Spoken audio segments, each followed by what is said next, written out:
Hello दोस्तों, स्वागत है आपका मेरे YouTube क्लास हांडा सर क्लासेस में। आज मैं लेकर आया हूं आपको फिर से नंबर सिस्टम के बारे में। जो पिछले वीडियो में हमने डिस्कस किया था नंबर सिस्टम के पार्ट्स के बारे में, किस तरह से नंबर को कैटेगराइज किया गया था, अलग अलग कैटेगरी बनाई गई थी। आज हम उन नंबर सिस्टम के उन कैटेगरीज को आज हम समझेंगे, उन कैटेगरीज को आज हम पढ़ेंगे और उनके बीच का एक रिलेशन को हम समझेंगे। साथ ही नंबर सिस्टम का हम एक फ्लो चार्ट को भी समझेंगे, जिससे आपको नंबर सिस्टम के बारे में समझने में आसानी होगी। तो आइए शुरू करते हैं।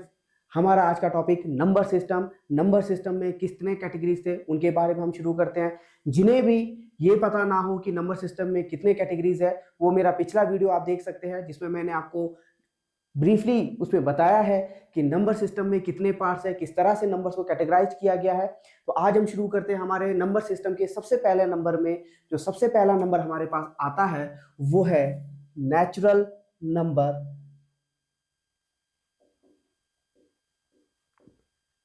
नेचुरल नंबर जिसे हम काउंटिंग नंबर के नाम से भी जानते हैं, जैसे कि नाम में ही लिखा है काउंटिंग नंबर। तो आपके जहन में ये बात तो आता ही होगा, काउंटिंग नंबर मीन्स क्या है। काउंटिंग मीन्स जो हम जनरली काउंट करने के लिए यूज करते हैं, 1 2 3 4, जो हम नर्सरी, एलकेजी, यूकेजी, इवन तक कि जब बच्चा स्कूल जाने से पहले भी, जो पहली शिक्षिका कहा गया है माँ को, वो माँ जो है स्कूल जाने से पहले भी बच्चे को सिखाती है कि बेटा 1 2 3 4। तो यही क्या है, काउंटिंग नंबर है। यही क्या है, वो नेचुरल नंबर है। तो नेचुरल नंबर क्या है, इसे हम मैथमेटिक्स में कैपिटल एन से हम इसे डिनोट करते हैं नेचुरल नंबर को। नेचुरल नंबर क्या है, ऐसे नंबर्स। नेचुरल नंबर क्या है, ऐसे नंबर जो 1 से स्टार्ट होते हैं। काउंटिंग नंबर से आपको समझ आ जाना चाहिए, या काउंटिंग नंबर से आपने समझना है कि ऐसे नंबर जो कहां से शुरू होते हो, 1 से शुरू होते हो। अगर आप डेफिनेशन लिखना चाहे तो हम एक शॉर्ट सा डेफिनेशन हम इसमें लिखेंगे। वो क्या होगा, those numbers which starts from 1 to not defined।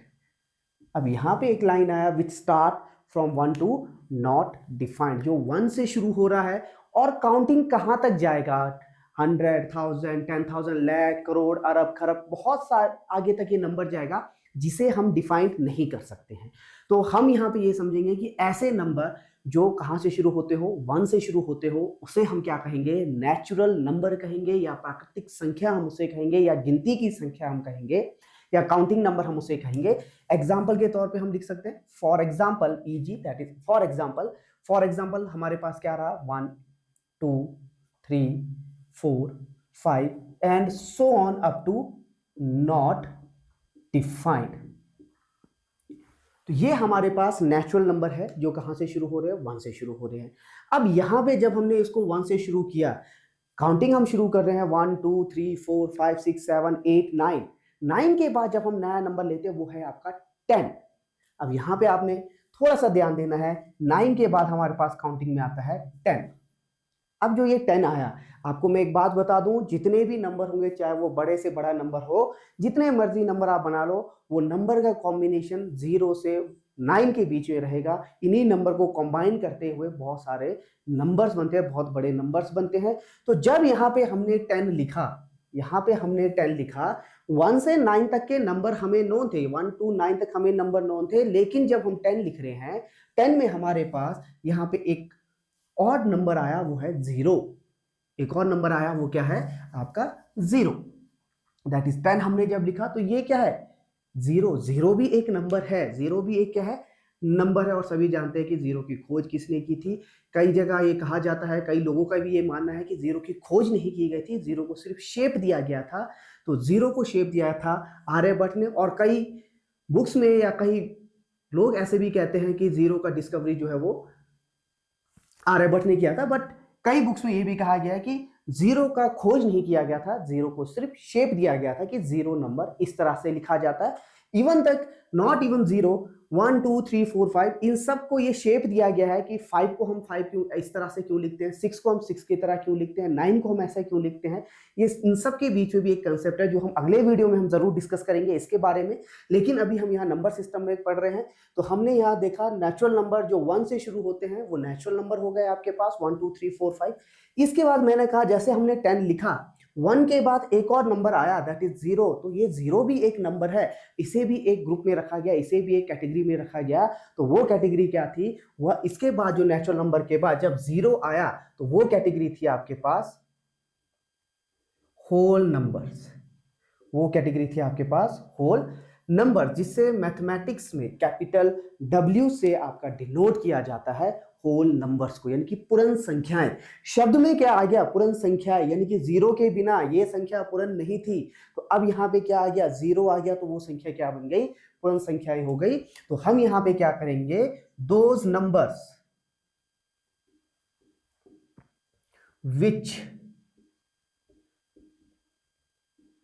starts from 0 to not defined, जो स्टार्ट हो रहा है 0 से और कहां तक जा रहा है, नॉट डिफाइंड तक जा रहा है। तो यहां पे आप देख सकते हैं नेचुरल नंबर 1 से शुरू कर रहे थे, उसे हमने नेचुरल कहा। जब हमारे पास 0 आया, नेचुरल नंबर के साथ एक 0 आ गया, तो वो कौन सा नंबर हो गया, होल नंबर हो गया।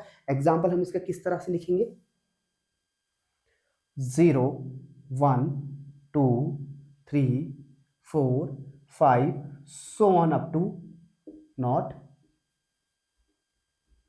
defined। तो ऐसी संख्याएं, ऐसे नंबर्स जो 0 से शुरू होते हैं उन्हें हम क्या कहेंगे, होल नंबर्स कहेंगे। अब हमारे पास होल नंबर में कौन आ गया, 0 आ गया, जबकि नेचुरल नंबर में कौन था, 1 2 3 4। अब इन दोनों के बीच में एक रिलेशन है, इन दोनों के बीच में एक आपसी संबंध है। जरा ध्यान से अगर हम इसे देखें, ध्यान से अगर हम इसको समझे, ध्यान से आप देखिए 1 2 3 4 5 नेचुरल नंबर के पास 1 2 3 4 5 है, जबकि होल नंबर के पास 1 2 3 4 5 so on up to not defined तो है ही, लेकिन साथ में इसके पास कौन आ जाता है, 0 आ जाता है। तो ये दोनों क्या रिलेट करते हैं, ये दोनों रिलेशन ये बताते हैं every natural number is whole number, every natural number is whole number but every whole number is not natural number। तो ये क्या कहता है कि जितने भी गिनती की संख्याएं होगी या जितने भी प्राकृतिक संख्याएं होंगी उन संख्याओं को हम पूर्ण संख्याएं कह सकते हैं, लेकिन सभी पूर्ण संख्याएं वो प्राकृतिक संख्याएं नहीं हो सकती है। तो यहां पे हम इस रिलेशन को इस तरह से हम हैशटैग करके नोट करेंगे, क्योंकि बहुत ही इंपॉर्टेंट है। आगे जब आप कंपिटिटिव एग्जाम या कोई भी सब्जेक्टिव एग्जाम में आप देखते हैं तो ये true false, multiple choice question, इस तरह के क्वेश्चंस में यहाँ पे क्वेश्चन जरूर पूछा जाता है। तो हम यहाँ पे क्या लिखेंगे, एवरी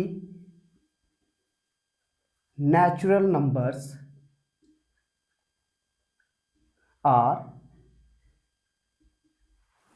होल नंबर्स but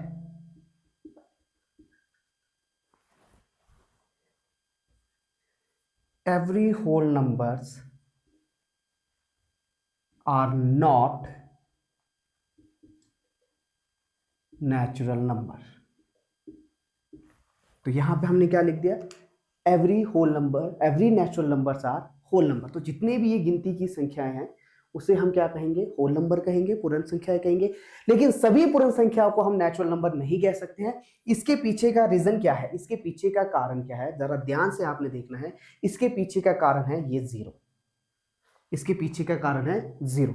0 एक ऐसी संख्या है जो किसके पास है, अभी तक के संख्या पद्धति के अनुसार, अभी तक के नंबर सिस्टम के अकॉर्डिंग 0 एक ऐसी संख्या है जो किसके पास है, सिर्फ होल नंबर के पास है, नेचुरल नंबर के पास नहीं है। तो हम यहां पे एग्जाम्पल के तौर पे हम लिख सकते हैं,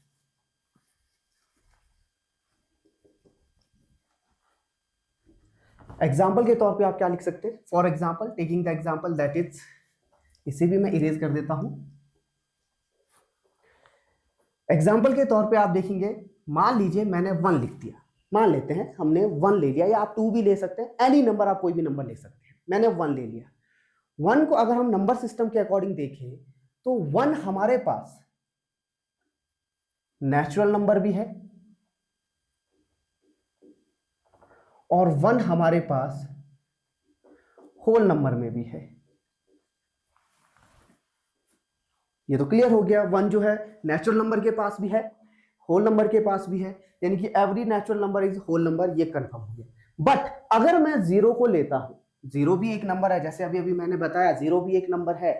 अगर मैं 0 को लेता हूं तो 0 क्या है, 0 सिर्फ हमारे पास अभी तक के नंबर सिस्टम के अकॉर्डिंग ये सिर्फ होल नंबर है, ये सिर्फ एक होल नंबर है, ना कि नेचुरल नंबर है। तो इसी वजह से मैंने यहां पे रिलेशन लिखा, every natural numbers are whole number but every whole numbers are not natural number. तो ये दो संख्या पद्धति के दो नंबर्स आ गए, नेचुरल नंबर और होल नंबर्स। अब थोड़ा आगे बढ़ते हैं, आई होप कि आपको समझ आ गया हो। अब थोड़ा आगे बढ़ते हैं, इस नंबर सिस्टम का मैं एक फ्लो चार्ट बनाकर इस वीडियो के अंत में मैं आपको इसका फ्लो चार्ट में आपको जरूर दिखाऊंगा। फ्लो चार्ट के साथ पूरे नंबर सिस्टम का एक डायग्राम और फ्लो चार्ट दोनों आपको एक साथ दिखा दूंगा। वहां पे आपको ये और क्लियर हो जाएगा फ्लो चार्ट के अकॉर्डिंग कि हम नंबर सिस्टम को किस तरह से कैटेगराइज कर सकते हैं। अब थोड़ा सा और आगे हम बढ़ते हैं, जब हम नंबर सिस्टम में धीरे धीरे या मैथमेटिक्स में जब हम धीरे धीरे आगे क्वेश्चंस को सॉल्व करते हैं, अलजेब्रिक क्वेश्चंस हमारे पास आते हैं, तो वहां हमने देखा है जब हमें x की वैल्यू यानी कि कोई भी वेरिएबल जिसको हम अचर संख्या कहते हैं, चर संख्या और अचर संख्या आपने सुना भी होगा। अगर आपको इसमें भी अगर आपको कोई डाउट होता है तो हम उसको अगली वीडियो में जरूर डिस्कस करेंगे। चर संख्या अचर संख्या वेरिएबल जिसे हम कहते हैं, जब हम मैथमेटिक्स के क्वेश्चंस को सॉल्व करते हैं, अलजेब्रिक क्वेश्चंस को सॉल्व करते हैं, जब हम वेरिएबल्स के वैल्यू निकालते हैं, एक्स वाई जेड या किसी भी तरह के वेरिएबल के वैल्यू को निकालते हैं, तो वहां पे हमने देखा है कुछ नंबर हमारे पास फ्रैक्शन में आते हैं जिसे हम बटे के रूप में बोल सकते हैं या अपॉन में आ जाते हैं, और कुछ नंबर हमारे पास नेगेटिव साइन के साथ आ जाते हैं। अब वो जो नेगेटिव साइन के साथ जो नंबर आते हैं वो भी एक नंबर है, वो भी क्या है, एक नंबर है। अब उन नंबर्स को क्या कहेंगे हम? मान लीजिए मेरे पास किसी अलजेब्रिक एक्सप्रेशन को सॉल्व करते करते एक वैल्यू आ जाता है x का, लेट्स सपोज -1 आ जाता है, -2 आ जाता है या -3 आ जाता है, तो वो भी तो एक नंबर है, तो उसे हम क्या कहेंगे? तो उस नंबर सिस्टम को हम क्या कहते हैं? उस नंबर सिस्टम को हम कहेंगे इंटीजर। उस नंबर सिस्टम को हम कहेंगे इंटीजर्स। उस नंबर सिस्टम को हम क्या कहेंगे? इंटीजर्स। जनरली इसे कई बुक्स में कैपिटल आई या फिर जेड से भी इसको डिनोट किया जाता है। मैथमेटिकली हम डिनोट करते हैं आई और जेड से। तो इंटीजर्स आपके पास क्या होता है? इंटीजर्स क्या होता है? जो पॉजिटिव और नेगेटिव नंबर्स के साथ, यानी कि जिसमें विद जीरो के अलावा उस नंबर में, जीरो के अलावा उनके साथ कौन होता है? Positive number, that is positive natural number, और क्या होगा? नेगेटिव नंबर्स रहेंगे। तो इंटीजर्स क्या होंगे? The group of positive and negative number with 0। तो हम यहां पे लिख सकते हैं द ग्रुप ऑफ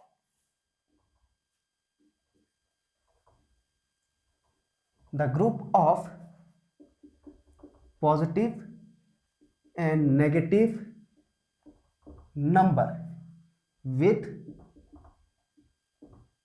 0। तो नंबर सिस्टम में एक ऐसा ग्रुप जिसके पास पॉजिटिव और नेगेटिव दोनों नंबर होंगे, साथ में उनके साथ कौन होगा? 0 होगा, तो उसे हम क्या कहेंगे? इंटीजर कहेंगे। और इसे लिखा कैसे जाता है?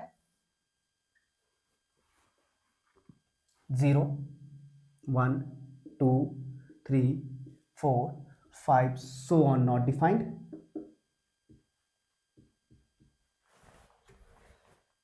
-1 -2 -3 -4 so on, not defined।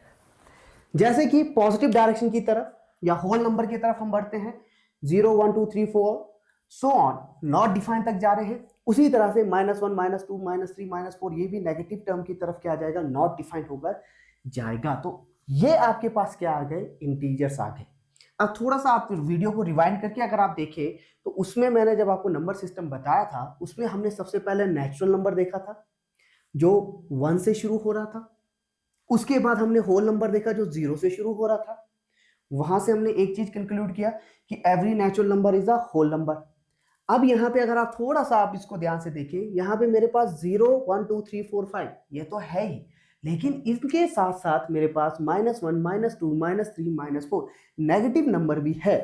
तो ये क्या बन जाएगा, आपका एक इंटीजर बन जाएगा। यहां से एक और रिजल्ट भी बनता है, उस रिजल्ट को हम अभी आगे थोड़ा सा और आगे हम इसको डिस्कस करेंगे, लेकिन उससे पहले इंटीजर से जुड़ी कुछ इंपॉर्टेंट जानकारी, कुछ इंपॉर्टेंट फैक्ट, इंपॉर्टेंट कंसेप्ट मैं इसमें बता दूं।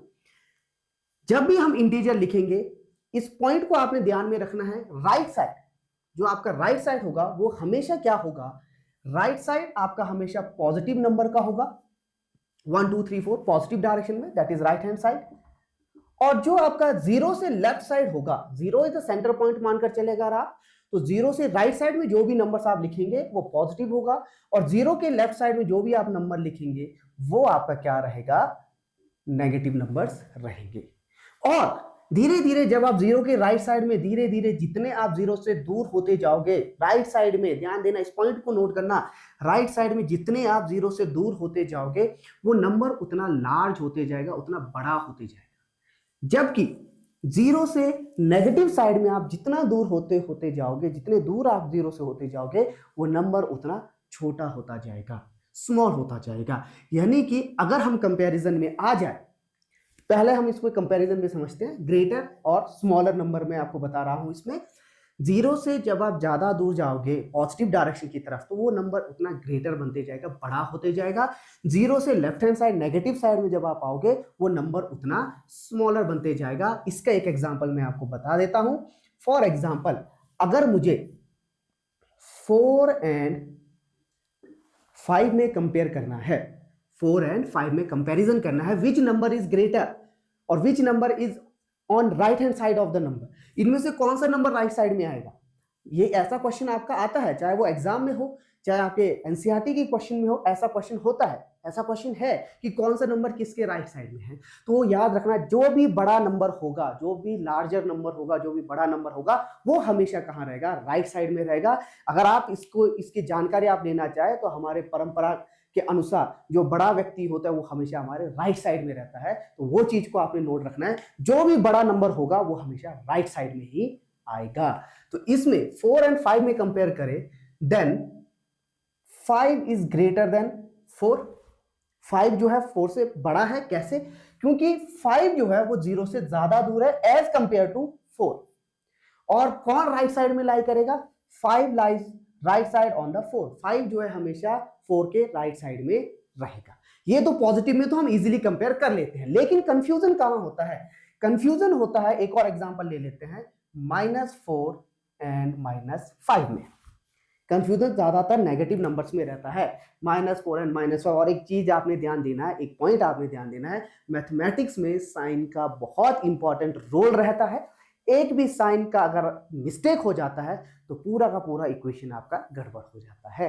-4 एंड -5 में कौन बड़ा है, कौन किसके राइट साइड में रहेगा, तो यहां पे हम क्या करेंगे, यहां पे -4 इज ग्रेटर देन -5। क्यों, क्योंकि -4 0 के ज्यादा नजदीक है एज कंपेयर टू, अगर मैं यहां पे -5 लिख दूं -5 के। और कौन किसके राइट साइड में रहेगा, -4 -5 के राइट साइड में रहेगा। तो ये चीज आपने नोट रखना है, जो भी नंबर ग्रेटर होगा वो स्मॉलर नंबर के राइट साइड में हमेशा लाई करेगा। तो यही आपके पास क्या है, इंटीजर में कुछ इस तरह के फैक्ट्स थे। होल नंबर में भी ऐसे फैक्ट है, जिसमें मैंने आपको कहा था कि होल नंबर में और भी सब कैटेगरीज बनेंगे, even number, odd number, prime number, composite number, co prime number, twin prime number, इस तरह के नंबर अभी हम इसके बाद डिस्कस करेंगे। उसका भी मैं एक फ्लो चार्ट आप सभी को प्रोवाइड करूंगा इस यूट्यूब के क्लास के अंत में। यहां पे ये होगी बात इंटीजर की, ये बात हो गई कंपैरिजन की। आई होप आपको कंपैरिजन अब यहां पे क्लियर हो चुका होगा। अब बात करते हैं इनके रिलेशन की। अब फिर से आते हैं हम इनके फिर से रिलेशन, क्योंकि मैथमेटिक्स में हर एक एक स्टेप के बाद जब हम जाएंगे तो वहां कुछ ना कुछ रिलेशन जरूर होता है, आपस में एक ना एक रिलेशन जरूर यहां पे होगा। वो चीज हम कैसे निकालेंगे, अब आप ध्यान से देखिए, इतना सा पार्ट 1 से अगर हम शुरू कर रहे थे तो ये नेचुरल नंबर का पार्ट बन गया। जब हमने होल नंबर पढ़ा तो 0 इसमें इंक्लूड हो गया। अब 0 के बाद जब हम आगे बढ़े तो हमारे पास आ गया integer number, that is negative number आ गए, -1 -2 -3 इस तरह के नंबर आ गए। अब रिलेशन क्या है, रिलेशन ये कहता है every whole numbers are integer. यहां पे एक लाइन, यहां पे रिलेशन क्या कहता है, every whole numbers are integer but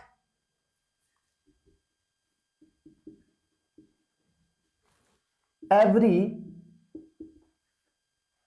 integers are not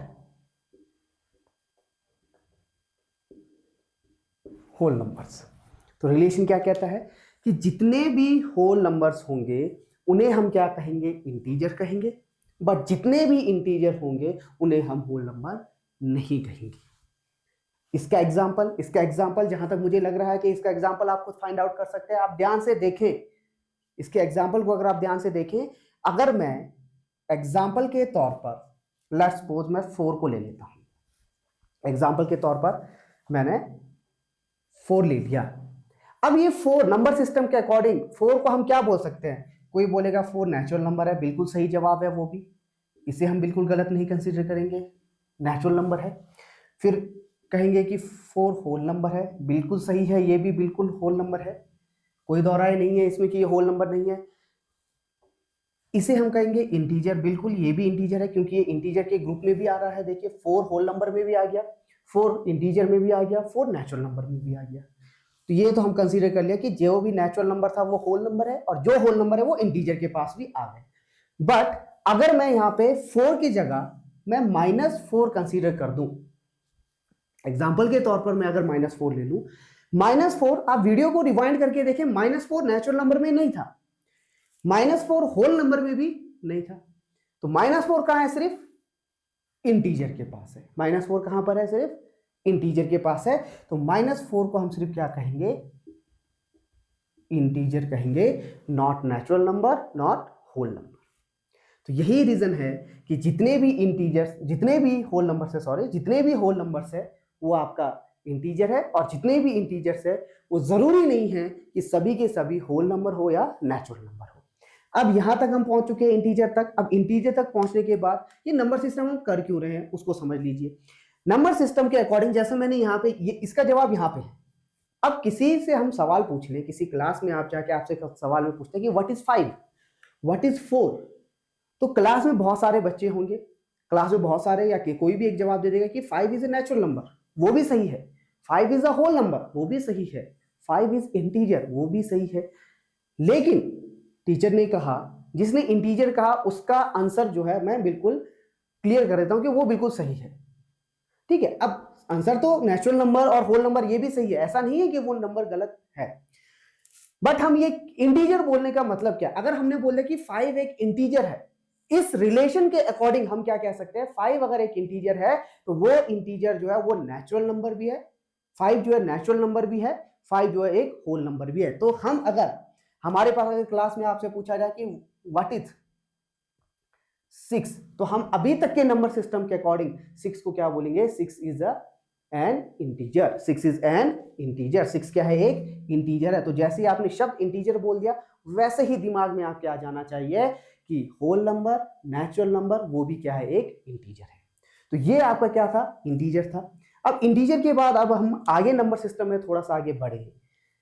जैसे मैंने पहले कहा, अभी थोड़ी देर पहले कहा था कि जब हम अलजेब्रिक एक्सप्रेशन को सॉल्व करते हैं हमारे पास कुछ वैल्यू नेगेटिव में आ जाते हैं, और मैंने कहा था कि कुछ वैल्यू, वेरिएबल की कुछ वैल्यू अपॉन में आ जाते हैं, जैसे 1/2 आ गया, -5/3 आ गया, कुछ भी इस तरह का वैल्यू आता है, -1/2 आ गया, -3/5 आ गया, 2/7 आ गया, इस तरह का कोई भी नंबर आ जाता है तो ये भी नंबर है, ये भी एक नंबर है।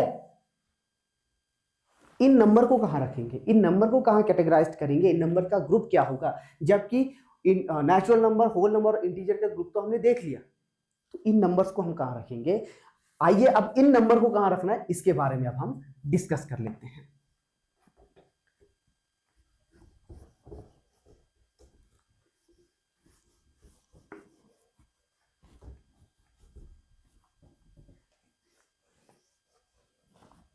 तो जैसे कि मैंने कहा कि कुछ नंबर अपॉन में आएंगे, कुछ नंबर फ्रैक्शन में आएंगे, तो उन नंबर को हम कहां रखेंगे, उन नंबर्स को हम रखेंगे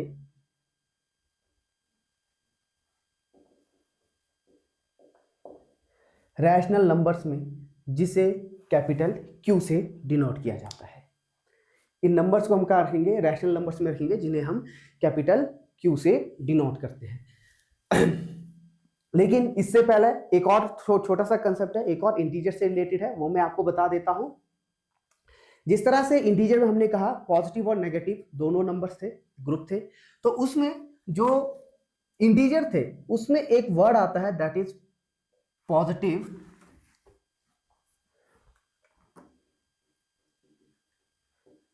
इंटीजर। एक लाइन आया पॉजिटिव इंटीजर। पॉजिटिव इंटीजर्स क्या है, जो आपका नेचुरल नंबर है 1 2 3 4 5 सो ऑन नॉट डिफाइंड, इसे हम कहेंगे पॉजिटिव इंटीजर। जिसे पॉजिटिव इंटीजर को डिनोट किया जाता है i प्लस करके या z प्लस करके भी आप डिनोट करते हैं i प्लस। और इसके साथ आता है नेगेटिव इंटीजर,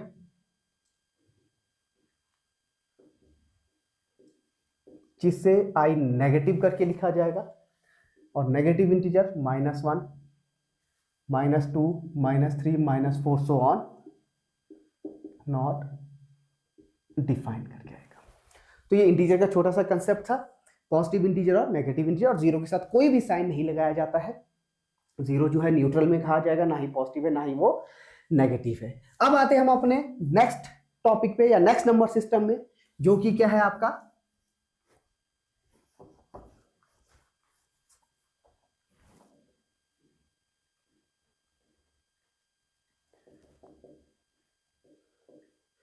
रैशनल नंबर, जिसे क्यू से डिनोट किया जाता है। रैशनल नंबर जिसे हम क्यू से डिनोट करते हैं। अब रैशनल नंबर्स क्या है, ये तो सभी ने दिमाग में बिठा होता है। रैशनल नंबर क्या है, इसका डिफाइन भी कराया जाता है। Those numbers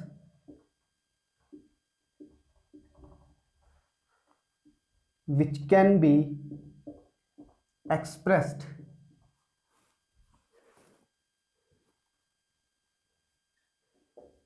in the form of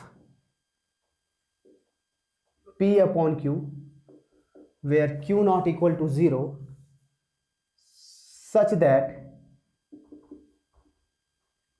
p and q are integers, such that p and q are integers। क्या कहा है यहां पर, रैशनल नंबर ऐसे नंबर जिसे हम p अपॉन q के फॉर्म में एक्सप्रेस कर सकते हैं, जहां पे q नॉट इक्वल टू 0 है। ये q नॉट इक्वल टू 0 है, वो क्यों होता है नॉट इक्वल टू 0, इसके बारे में हम अभी डिस्कस करेंगे। और यहां पे क्या है, p and q are integer. और p एंड q क्या होगा आपके पास, कोई भी इंटीजर हो सकता है, नेगेटिव में भी हो सकता है, पॉजिटिव भी हो सकता है। अब फर्स्ट ऑफ ऑल इसका एक एग्जांपल हम ले लें, कोई एग्जांपल हम ले लें। मैंने कहा वेरिएबल जब हम सॉल्व करते हैं तो हमारे पास कुछ वेरिएबल के वैल्यूज आते हैं 1/2 करके, 3/5 करके, -7/2 करके, इस तरह के नंबर आते हैं। तो ये एग्जांपल है, these are the examples of rational numbers. अब यहां हम डिस्कस करेंगे ये p upon q not equal to 0 का मतलब क्या है। जब भी, थोड़ा डिटेल में करते हैं, जब भी p अपॉन q लिखा गया और यहां लिखा गया है q नॉट इक्वल टू 0, ये आप हर बुक्स में देखना, हर टेक्स्ट बुक में, किसी भी बुक में आपने देखना, जो भी डिनोमिनेटर में, मैंने तो यहाँ पे p अपॉन q लिखा है, कई बुक्स में, कई वीडियोस में a अपॉन b के फॉर्म में भी हो सकता है, कोई भी वेरिएबल आप लिख सकते हैं। वहां पे जो भी पार्ट नीचे होगा, बार से नीचे होगा, वो नॉट इक्वल टू 0 लिखा जाएगा। यहाँ पे p अपॉन q का मतलब क्या है, p अपॉन q का मतलब है p is divided by q। p upon q का मतलब क्या है, p is divided by q, कि p जो है वो q से डिवाइड हो रहा है। अब डिवाइड हो रहा है तो जीरो किसी नंबर को डिवाइड नहीं करता है। वो क्यों नहीं करता है, इसका हम एक पूरा एक वीडियो बनाएंगे कि क्या कारण है p अपॉन q जब हम लिखते हैं q नॉट इक्वल टू 0 लिखने का कारण क्या है और उसका वैल्यू क्या आता है। जनरली हम सभी ने या आप सभी ने देखा भी होगा कि हम क्लास में जब भी पूछते हैं कि 1/0 क्या है या 3/0 क्या है, तो बहुत सारा शाउटिंग होकर आवाज आता है कि 0। ऐसा नहीं है बिल्कुल, अभी हम डिस्कस करते हैं। जैसे p अपॉन q हमने लिखा, ये p अपॉन q जब हम लिखेंगे तो जो बाहर से ऊपर है इसे हम कहते हैं न्यूमरेटर, जिसे हिंदी में हम अंश कहते हैं। रैशनल नंबर का मतलब p अपॉन q के फॉर्म में लिखना है, जिसे हम अंश कहते हैं, न्यूमरेटर दैट इज अंश। और q जो आपका बाहर से नीचे, इसे हम कहेंगे डिनोमिनेटर। अब ऐसा नहीं है कि कई बार हमने क्रैमिंग की हुई होती है, पूरा क्रैम क्या होता है कि P अपॉन क्यू है। अगर मैं इसको इस पार्ट को P अपॉन क्यू की जगह Q अपॉन P लिख दूं तो मुझे यहाँ पे ये लिखना होगा P not equal to zero, ना कि Q not equal to zero. इस पार्ट पे भी ध्यान देना है क्योंकि ये जनरली कई बार क्रैम किया होता है, रटा हुआ होता है कि P अपॉन क्यू है, Q not equal to zero. मैंने इसको Q अपॉन P कर दिया, तो इसमें हम क्या लिखेंगे, P not equal to zero. तो यहाँ मैंने कहा P, जिसे हम जो ऊपर होगा वो न्यूमरेटर, जो नीचे होगा उसे हम कहेंगे डिनोमिनेटर। और इस लाइन का मतलब क्या है, इस लाइन का मतलब क्या है, Q not equal to zero का मतलब क्या है। जब मैंने P अपॉन Q के फॉर्म में लिखा तो Q क्या है आपके पास, डिनोमिनेटर। इस लाइन का मतलब ये है कि denominator not equal to zero, denominator कभी भी जीरो के इक्वल नहीं होगा। अब आपके दिमाग में, आपके जहन में सवाल आ रहा होगा कि अगर ये जीरो हुआ तो क्या होगा, जीरो हुआ तो क्या हुआ, आगे देखिए क्या होगा। इफ, ध्यान देना, if denominator equal to zero that is Q equal to zero. अगर Q जीरो हो गया, डिनोमिनेटर जीरो हो गया तो क्या हो जाएगा, तो ये बन जाएगा P अपॉन जीरो। मान लीजिए Q जीरो हो गया, P तो जीरो होता रहेगा, इसको हम डिस्कस करेंगे।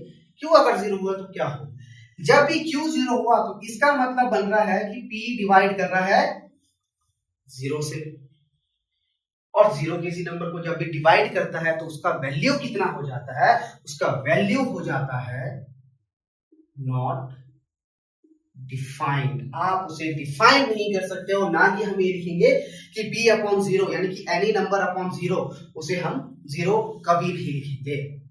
ठीक है, तो हम यहाँ पे क्या कहेंगे, P डिवाइड बाय जीरो या P अपॉन जीरो। अगर डिनोमिनेटर किसी रैशनल में अगर डिनोमिनेटर जीरो हो जाता है तो वो क्या हो जाएगा आपके पास, नॉट डिफाइंड कहलाता है।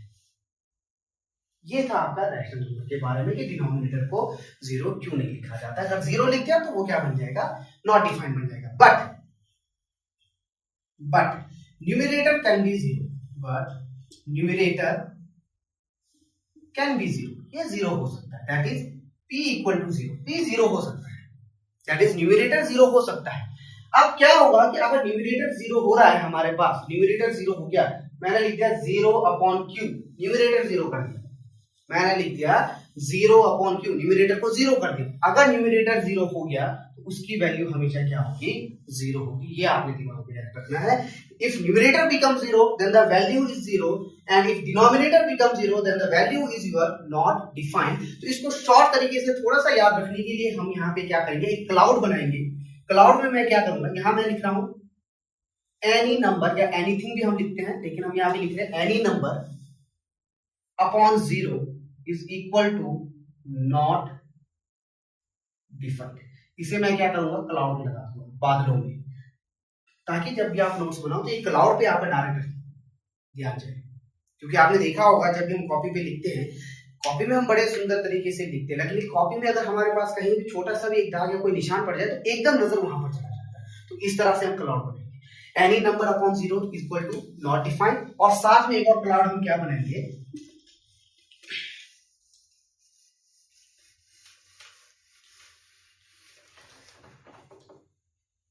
Zero upon any number is equal to zero. ये हमारे पास दो बादल, इन बादलों को पकड़ के रखना है, इन बादलों को उड़ने नहीं देना है, बहुत इंपॉर्टेंट है। ये तो आ गया हमारे पास कि डिनोमिनेटर जीरो क्यों नहीं होता है, डिनोमिनेटर जीरो होगा तो क्या होगा, और न्यूमरेटर कैन बी जीरो। पर यहाँ पे लिखा है P and Q R integer, P and Q कुछ भी इंटीजर हो सकते हैं। अब इसके बारे में डिस्कस करते हैं। आई होप आपने इसे नोट कर लिया होगा, मैं इसे इरेज कर देता हूँ क्योंकि आगे भी इसमें रैशनल नंबर में टॉपिक है।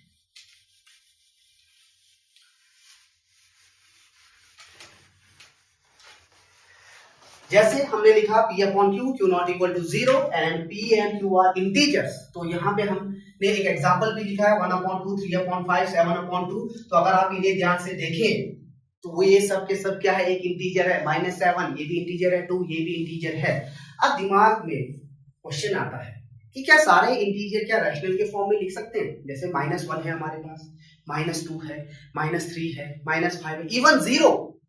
क्या जीरो को हम P अपॉन Q के फॉर्म में लिख सकते हैं या नहीं लिख सकते हैं? आई होप जब मैंने यहाँ पे दो क्लाउड बनाए थे, तो एक वाले क्लाउड से आपके जहन में आ गया होगा कि क्या हम जीरो को P अपॉन Q के फॉर्म में लिख सकते हैं? यस, बिल्कुल लिख सकते हैं। जीरो को हम P अपॉन Q के फॉर्म में लिख सकते हैं। कैसे? इस स्टेटमेंट के अकॉर्डिंग अगर आप ध्यान से देखिए, अगर मैं यहां लिखूं 1 अपॉन 1, क्योंकि 1 से किसी भी नंबर को डिवाइड करें, ये बेसिक सा फंडामेंटल सा एक टेक्निक है। 1 से हम किसी भी नंबर को डिवाइड करें, रफ में अगर आप समझे, मान लीजिए मैंने लिखा 20 upon 1, it means 20 is divided by 1।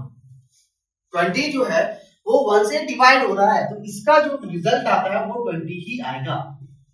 तो सेम प्रोसेस यहां पर है, मैंने लिखा 1 अपॉन 1, तो इसका वैल्यू भी कितना आएगा? 1 आएगा। यानी कि 1 से किसी भी नंबर को डिवाइड करो तो नंबर वो बिल्कुल सेम रहता है। ठीक वैसे ही अगर मैं लिखूं -3 अपॉन 1, मैंने लिख दिया -3 अपॉन 1, बन गया P अपॉन Q के फॉर्म में। स्टेटमेंट में क्या था? P and Q are integer but Q not equal to 0, that is denominator not equal to 0।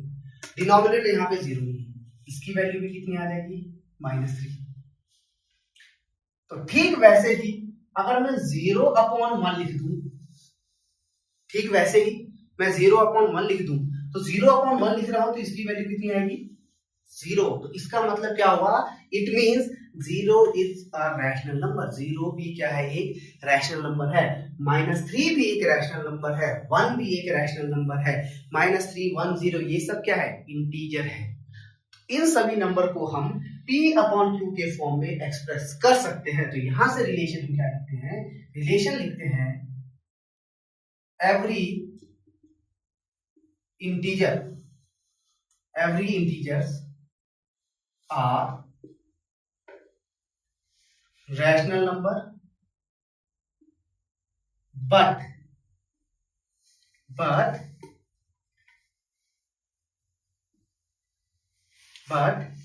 every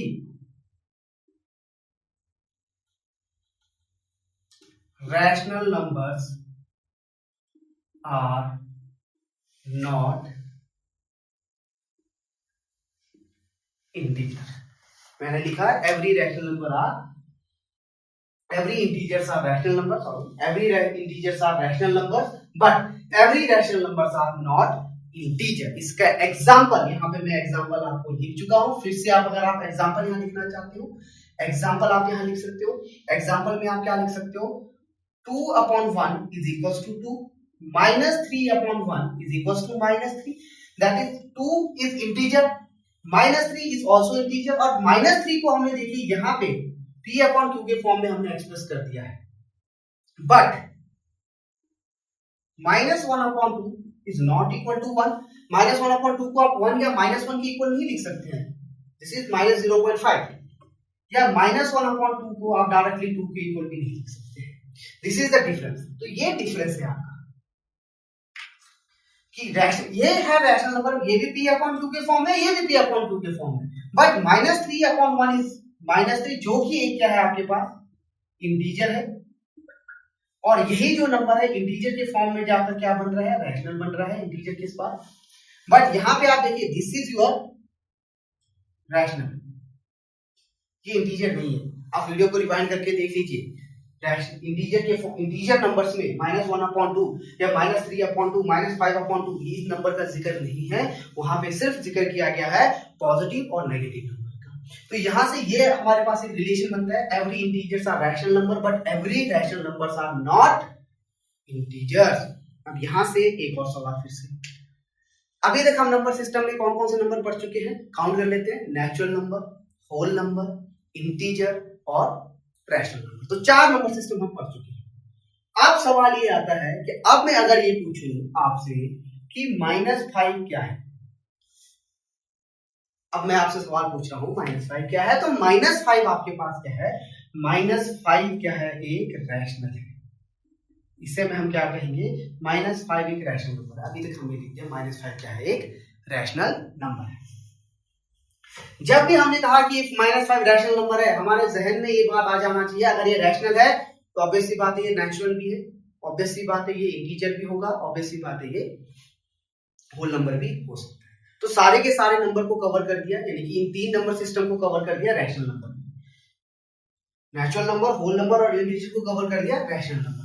अब रैशनल नंबर के साथ साथ, जैसे रैशनल है तो उसी के साथ साथ एक और नंबर भी आ जाता है जिसे हम क्या कहते हैं, इर्रेशनल नंबर। लेकिन इर्रेशनल नंबर से पहले रैशनल नंबर का ही एक पार्ट है, एक कैटेगरी है इसी के साथ कहीं, वो क्या है, वो आप भली भांति आप पढ़ भी चुके हैं, लेकिन मैं आपको याद दिला देता हूं उस नंबर को हम क्या कहते हैं। रैशनल नंबर के साथ, मैंने कहा बिल्कुल इसी के साथ का ही है, उस नंबर को भी हम P अपॉन Q के फॉर्म में लिखते हैं। रैशनल नंबर के साथ साथ ही एक इसी के साथ ही बिल्कुल सेम टू सेम नंबर आता है जिसे हम P अपॉन Q के फॉर्म में भी लिखते हैं, उन नंबर को हम कहते हैं फ्रैक्शनल नंबर। उस नंबर को कहते हैं हम फ्रैक्शनल नंबर। फ्रैक्शनल नंबर्स भी होता P अपॉन Q के फॉर्म में है, जहां पे Q नॉट इक्वल टू 0 होता है, ठीक है, फ्रैक्शनल नंबर, ठीक है। बट फ्रैक्शनल नंबर होता क्या है, वर्ड में आ रहा है फ्रैक्शन। फ्रैक्शन का मतलब क्या होगा, एक पूरे पार्ट में से, पिज्जा आप सभी खाते होंगे, पूरे एक पिज्जा के पार्ट में से आप एक स्लाइस उठाकर ले रहे हो। एक पिज्जा है, पिज्जा के आपने 6 टुकड़े किए हैं, 6 पार्ट किए हुए, 6 पार्ट में से अगर आप एक पार्ट उठाकर ले जा रहे हो तो फ्रैक्शन कितना बना, 1/6। तो कहने का मतलब क्या हुआ, पूरे होल पार्ट में से जब हम छोटा सा हिस्सा हम वहां से लेंगे तो वो एक फ्रैक्शन बन जाता है। इस फ्रैक्शन के बारे में हम अगले वीडियो में डिस्कस करेंगे, जहां पे हम एलसीएम, एचसीएफ और फ्रैक्शनल नंबर के बारे में जरूर सीखेंगे, वहां पे किस तरह से फ्रैक्शनल नंबर को किया जाता है। और फ्रैक्शनल नंबर में भी पार्ट्स बनेंगे, फ्रैक्शनल नंबर के भी 3 पार्ट बनते हैं। कौन कौन से पार्ट बनेंगे, प्रॉपर फ्रैक्शन,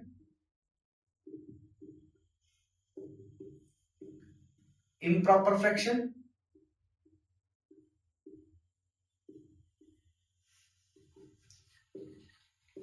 और एक मिक्स्ड फ्रैक्शन। इसके बारे में भी हमें डिस्कस करना है, जो कि हम कहां डिस्कस करेंगे, अगले वीडियो में। इसके साथ हम साथ साथ में डिस्कस करेंगे एचसीएफ और एचसीएफ, हम वहां पे डिस्कस करेंगे। बट अभी हमने पढ़ा है रैशनल नंबर। अब मैंने कहा कि रैशनल नंबर के साथ एक और नंबर भी आता है,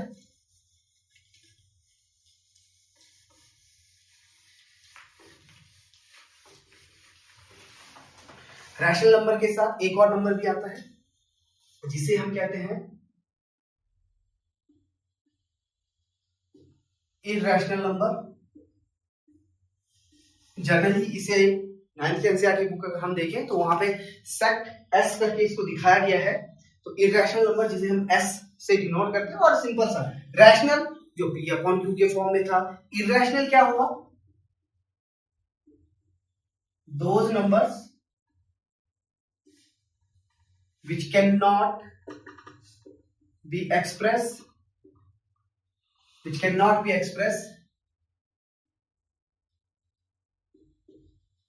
in the form of P upon Q।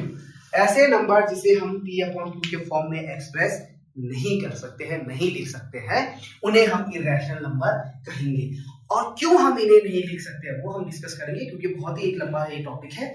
For example, जैसे हम लिखते हैं पाई की वैल्यू 3.14 सो आगे बढ़ता जाता है। पाई जो है एक इर्रेशनल नंबर है। एक सवाल जहन में आता है, पाई अगर एक इर्रेशनल नंबर है तो पाई की वैल्यू को क्यों हम 22/7 लिखते हैं, ये भी एक छोटा सा सवाल है कि पाई अगर एक इर्रेशनल नंबर है देन व्हाई पाई की वैल्यू, हम आपने देखा होगा बुक्स में भी दिया होता है पाई की वैल्यू को 22/7 या 3.14 लिया जाता है, लेकिन एक्जेक्टली पाई की वैल्यू क्या है वो फाइंड आउट नहीं हुई है। 3.14 सो ऑन बढ़ते बढ़ते ये बहुत आगे तक नंबर जाता है। उसी तरह से हमारे पास √3 है, √2 है, √5 है, √7 है, ये सारे के सारे नंबर्स क्या है, इर्रेशनल नंबर है। अब आपके जहन में दिमाग में सवाल आ रहा होगा, √3 को √3/1 अगर हम लिख लें, √3/1 अगर हम लिख लें, बट ये फिर भी रैशनल नंबर नहीं है, क्योंकि रैशनल नंबर में न्यूमरेटर और डिनोमिनेटर दोनों पार्ट क्या होने चाहिए, आपका इंटीजर्स में होने चाहिए। दोनों पार्ट कहां आने चाहिए, इंटीजर, क्योंकि डेफिनेशन में डिस्क्राइब किया है P and Q are integer, but √3 is not integer, clear, that's why this is not considered as rational number. तो जैसे ये नंबर है, अब ये जो नंबर है √3, 8th क्लास का बुक आप देखें जहां पे स्क्वायर एंड स्क्वायर रूट का एक कंसेप्ट है, वहां पे √3 की जब हम वैल्यू निकालते हैं लॉन्ग डिवीजन मेथड से, जब हम √3 की वैल्यू निकालते हैं उसे भी हम डिस्कस करेंगे। लॉन्ग डिवीजन मेथड से square root up to 2 decimal place up to 3 decimal place तक कैसे हम फाइंड आउट करेंगे। वहां पे आप देखेंगे इनका डेसिमल एक्सपेंशन जो है वो एंड नहीं होता है, दैट इज इनका जो है रिमाइंडर वो नहीं आता है जीरो। तो इन सबको हम कंसीडर करते हैं इरेशनल। ये हमारे पास इरेशनल आ गया, इसका किसी के साथ कोई रिलेशन नहीं है, इस इरेशनल नंबर का किसी के साथ कोई एक रिलेशन नहीं है। तो ये आ गया हमारे पास नंबर सिस्टम के जो मेन पार्ट्स थे, नेचुरल, होल, इंटीजर, रैशनल और इरेशनल। 5 पार्ट्स हमारे पास जो बेसिकली हमारे पास आते थे। लेकिन इरेशनल भी तो ये एक नंबर है। जैसे कहा जाता है घर में अगर 2 या 3 बेटे हो, अगर एक बेटा बहुत ही नालायक हो, हालांकि कोई बेटा नालायक नहीं होता, अगर एक बेटा बहुत नालायक हो लेकिन है तो वो भी घर का एक सदस्य है तो वो भी घर का सदस्य है। लेकिन ठीक उसी तरह से इरेशनल नंबर भी एक नंबर सिस्टम का एक सदस्य है, तो इसे भी तो हमें ग्रुप में रखना ही होगा। तो इन सब नंबर का एक निचोड़, इन सब नंबर को एक ग्रुप करके इन सब नंबर से एक नंबर निकला, वो नंबर जिसे हम क्या कहेंगे, रियल नंबर, जिसे कैपिटल आर से डिनोट किया जाता है रियल नंबर। हिंदी में कहा जाए तो वो क्या है आपके पास, वास्तविक संख्या है। वास्तविक, जैसे वर्ड में ही पता लग रहा है, वास्तविक, रियल, जो रियलिटी में जो नंबर्स है। तो रियल नंबर क्या होगा, बस शॉर्ट में हम लिखेंगे ग्रुप ऑफ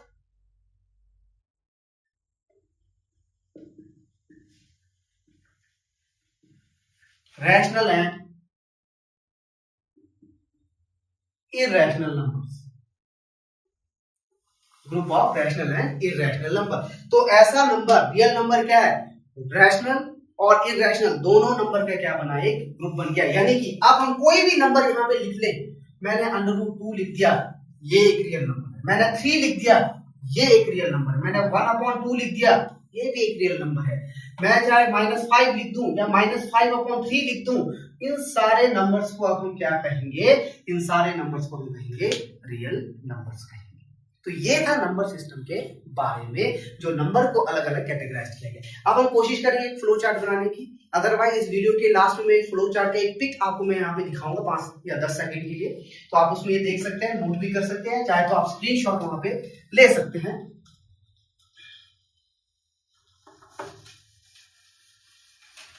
तो नंबर सिस्टम में हमारे पास नंबर सिस्टम में हमारे पास 2 पार्ट। पहला पार्ट जो हमारा बना वो बना रियल नंबर का, और दूसरा पार्ट बना हमारे पास इमेजिनरी नंबर।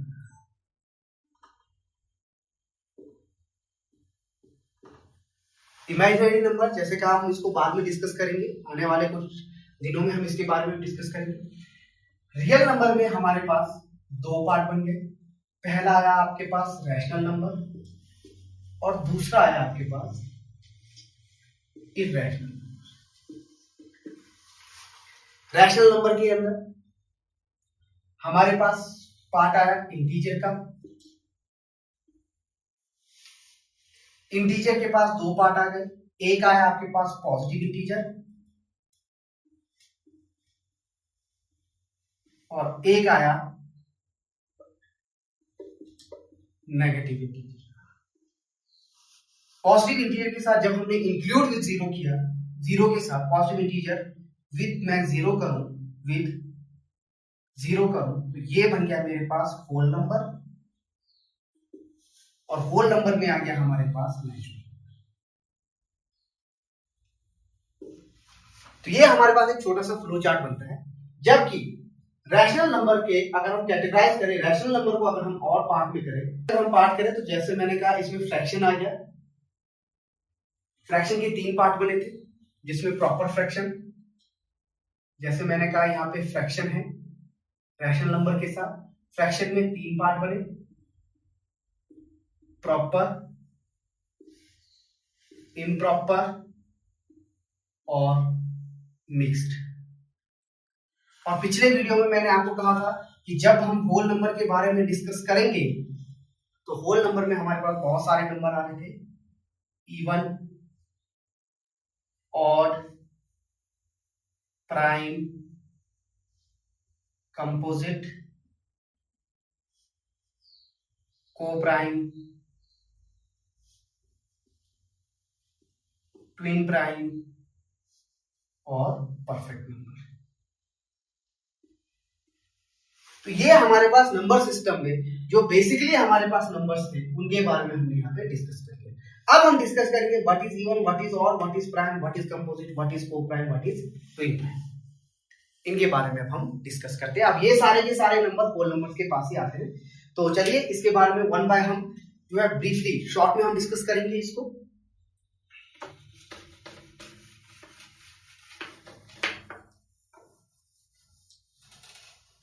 इस फ्लो चार्ट का एक पिक आप सभी को प्रोवाइड कर दिया जाएगा। सबसे पहले होल नंबर के अंदर एक आसान सा नंबर इवन नंबर जिसे हम सम संख्याएं कहते हैं। तो सम संख्याएं क्या है?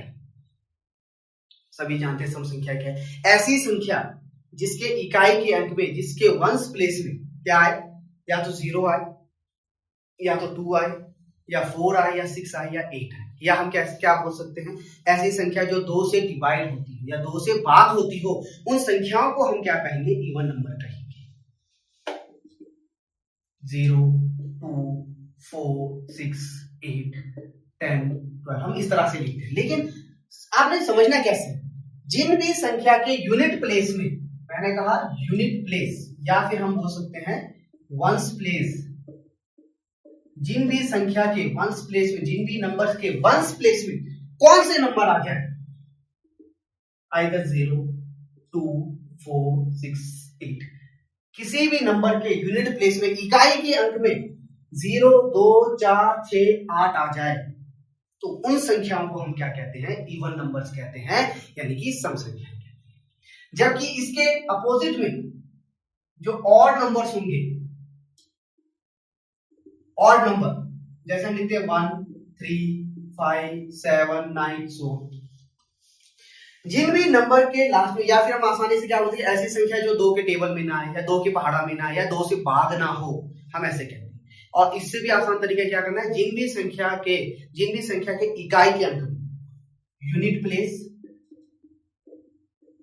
या फिर हम कहेंगे वंस प्लेस में क्या आ जाए, 1 आ जाए, 3 आ जाए, 5 आ जाए, 7 आ जाए और 9 आ जाए, ये संख्या है। जिन भी संख्या के इकाई के अंक में ये संख्याएं आ जाए, उन्हें हम क्या कहेंगे, उन्हें कहेंगे हम ऑड नंबर्स। ये तो बेसिक से छोटा सा 5th या 6th में कहा जाता है, हालांकि ये बहुत ही स्टार्टिंग क्लासेस में बताया जाता है। इसके बाद आता है हमारे पास प्राइम नंबर। प्राइम नंबर्स क्या होता है?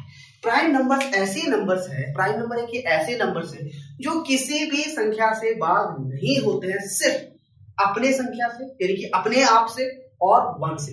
1 से सभी संख्याएं भाग हो जाती है, ये याद रखना। 1 is the common factor of every number. 1 जो है हर नंबर का एक कॉमन फैक्टर रहता है। यहां पे प्राइम नंबर का कहने का मतलब है ऐसी संख्याएं, ऐसे नंबर्स जो किसी दूसरे संख्या से, किसी दूसरे नंबर से भाग नहीं होता है, किसी दूसरे के टेबल में नहीं आता है। यानी कि जैसे मान लो मैंने 5 लिख दिया, 5 एक ऐसी संख्या जो सिर्फ 5 से भाग होती है या 1 से भाग होता है। और इसके अलावा मैंने मान लीजिए 7 लिख दिया, तो 7 एक ऐसी संख्या है जो 7 से ही भाग होगा, या 7 से ही डिवाइड होगा, या 1 से डिवाइड होगा, बाकी ये किसी से डिवाइड नहीं होता है। तो इसका हम क्या लिखेंगे, तो सबसे पहले जो प्राइम नंबर में आता है 2, 3, 5, 7, 9 नहीं आएगा, क्योंकि 9 जो है 3 के टेबल में आता है, 3 3 से 9, यानी कि 3 से डिवाइड हो रहा है, तो ये प्राइम नंबर में नहीं आएगा। हमारे पास यहाँ क्या आएगा फिर 11, 30, 70, 19, 23, सो इस तरह से प्राइम नंबर्स आएंगे। तो यहाँ पे एक सवाल आता है, कॉम्पिटिटिव में एक सवाल पूछा जाता है, इवन प्राइम नंबर कौन सा है? यहाँ पे एक सवाल पूछा जाता है, even prime number. Even prime number कौन है? 2, छोटा सा है जवाब आपके पास। इवन प्राइम नंबर कौन है? 2। 2 एक क्या है? इवन प्राइम नंबर है। इसके साथ साथ अगर आप एक डिफाइन करें, या कई बार ये पूछा भी जाता है ऑड नंबर और प्राइम नंबर के बीच में क्या है, तो आप ये बोल सकते हैं एक्सेप्ट 2। मैंने कहा एक्सेप्ट 2, 2 को छोड़कर except 2 all prime numbers are odd number. Except 2 prime number के बाद इसी के साथ आता है कंपोजिट नंबर।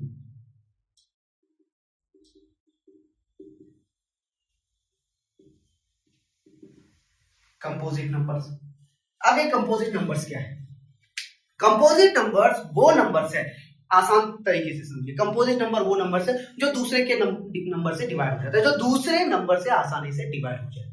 या फिर हम बोल सकते हैं द नंबर विच है मिनिमम कितने फैक्टर हो, 2 और 2 फैक्टर हो, जिसके 2 फैक्टर हो, कम से कम 2 फैक्टर हो, या हम द नंबर हु 2 और मोर देन 2 फैक्टर, जिनके पास 2 या 2 से ज्यादा फैक्टर हो। फैक्टर का मतलब जो उसको डिवाइड करेगा, जो उसको क्या करेगा, डिवाइड करेगा। तो हमारे पास कंपोजिट नंबर में कौन बचता है? 1 नहीं आएगा, 2 3 आ गए, कौन बचा? 4 6 8 9 10 12 40 50 सो ऑन। ये सारे क्या है? कंपोजिट नंबर्स है। ये सारे के सारे क्या है? कंपोजिट नंबर्स है। और यहां से क्वेश्चन भी बनता है। क्वेश्चन क्या है? स्मॉलेस्ट कंपोजिट नंबर कौन है? 4। स्मॉलेस्ट कंपोजिट नंबर कौन है यहाँ पे? 4। फैक्टर का मतलब क्या हुआ? जो उसको डिवाइड करेगा। 4 को डिवाइड करता है 2, 6 को डिवाइड करता है 2 और 3 दोनों। अब फैक्टर कैसे निकालते हैं इसका मैं आपको एक विधि बताता हूँ। मान लीजिए मेरे पास 10 है, मेरे पास कोई संख्या 10 है। अब 10 के पॉसिबल फैक्टर्स क्या क्या है, कौन कौन 10 को डिवाइड कर सकता है, कौन कौन कर सकता है। तो आपने क्या करना है, कुछ नहीं करना, 10 का टेबल लिख दो। 10 किसके टेबल में आता है? 2 गुना 5, 2 इंटू 5 इक्वल टू 10, ठीक है, 1 इंटू 10 इक्वल टू 10। अब यहाँ पे जितने ये नंबर्स आ गए ना, ये ध्यान में देखना, यहाँ पे जितने भी नंबर्स आ गए ये सब 10 के फैक्टर है। ये सब क्या है? 10 के फैक्टर है। 2 5 10, 1 तो होता ही, ऑब्वियस सी बात है, 1 सभी का कॉमन फैक्टर होता है। 2 5 और 10 ये क्या है? इसके फैक्टर। तो ये दिमाग में याद रखना है कि जब भी फैक्टर लिखना हो तो उसका एक टेबल लिखो, किस किस के पॉसिबल टेबल में आ रहे हैं। तो वहां पे जितने भी नंबर्स वहां पे इंक्लूड हो रहे हैं वो सारे इसके फैक्टर्स हैं। कंपोजिट नंबर के बाद हमारे पास नेक्स्ट आता है coprime number.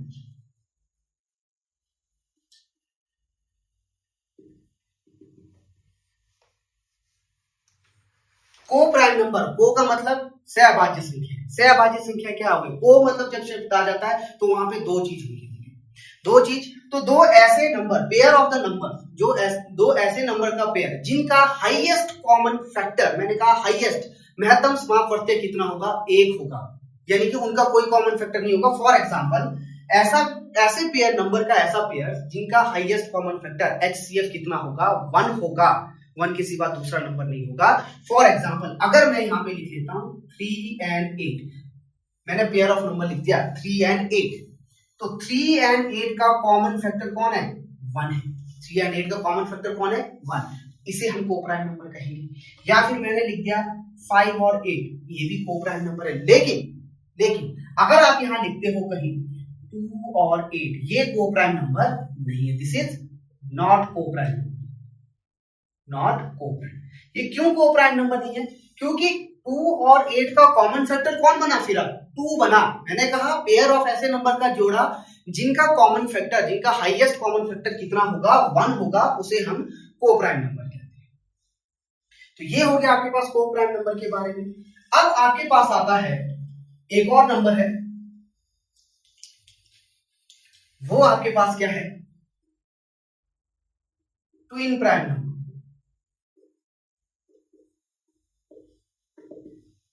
Twin prime number. अब ये ट्विन प्राइम नंबर क्या हो गया? आसान सा है, कोई बहुत बड़ा भारी भरकम सा एक शब्द नहीं है और भारी भरकम सी संख्या भी नहीं है। ट्विन प्राइम नंबर क्या है? आपने प्राइम नंबर में से ही देखना है।